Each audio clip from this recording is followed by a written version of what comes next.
नमस्कार. श्री स्वामी समर्थ. आपले धार्मिक संग्रह व कथा या यूट्यूब चॅनलवर स्वागत आहे. आजच्या व्हिडिओमध्ये आपण तुळशी विवाहाबद्दल माहिती जाणून घेणार आहोत.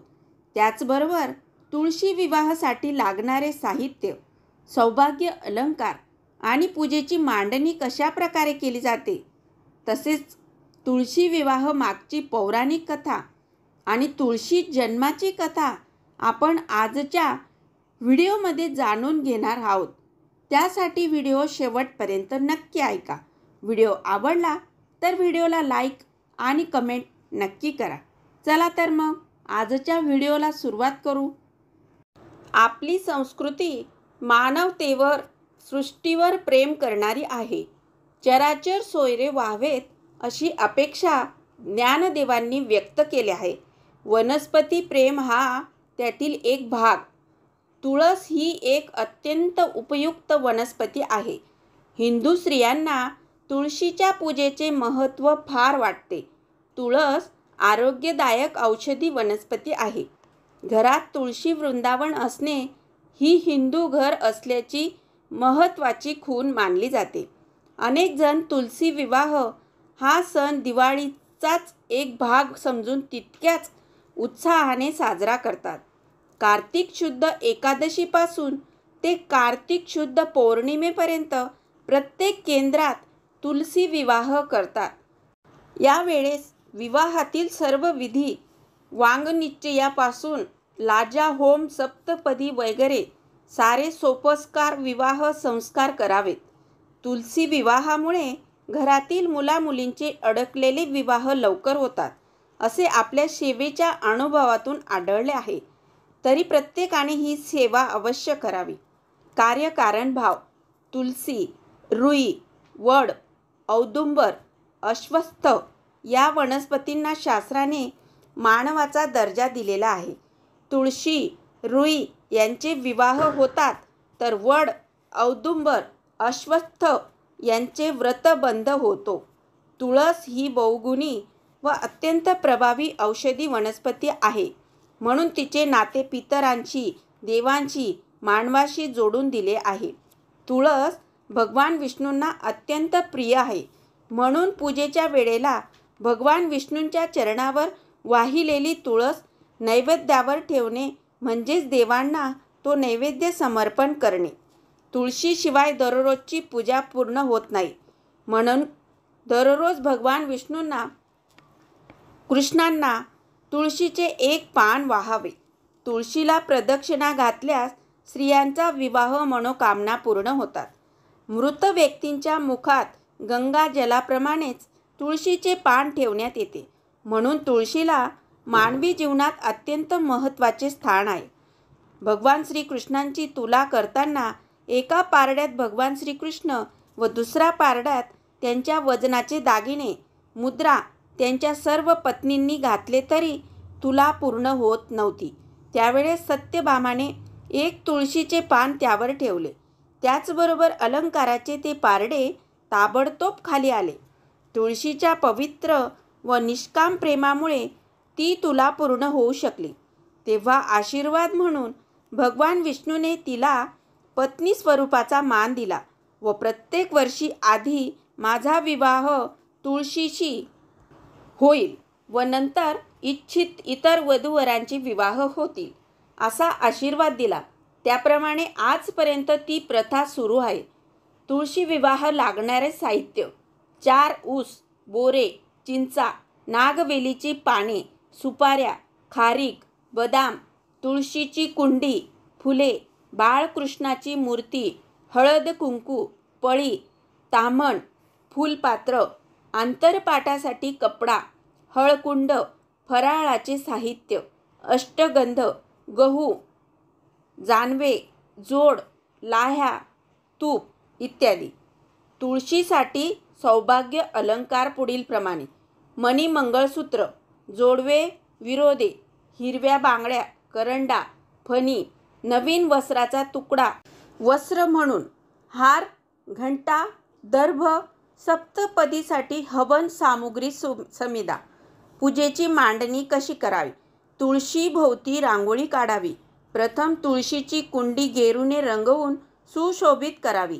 तुळशीच्या चारी बाजूने ऊस लावून ऊसाचा मांडव उभारावा.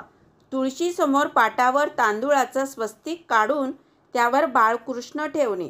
बाळकृष्णाचे तोंड पश्चिमेकडे असावे.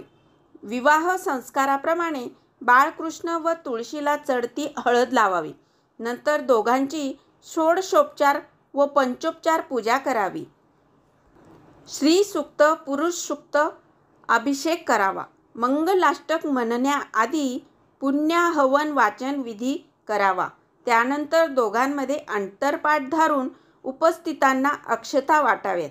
मंगलाष्टक झाल्यानंतर उपवर मुलीने तुळशीच्या वतीने बाळकृष्णाला हार घालावा व उपवर मुलगा मुलगी नसल्यास त्यांनी इतरांना संधी द्यावी.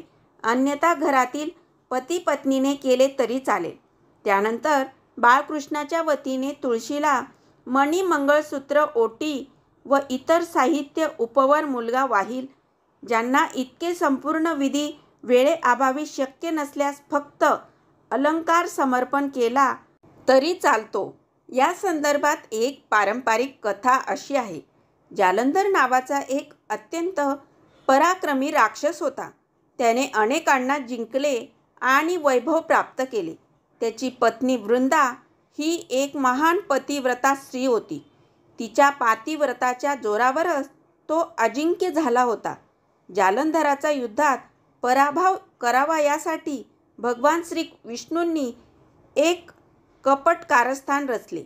विष्णूने जालंधराचे रूप धारण केले व त्याच रूपात तो वृंदाजवळ राहू लागले.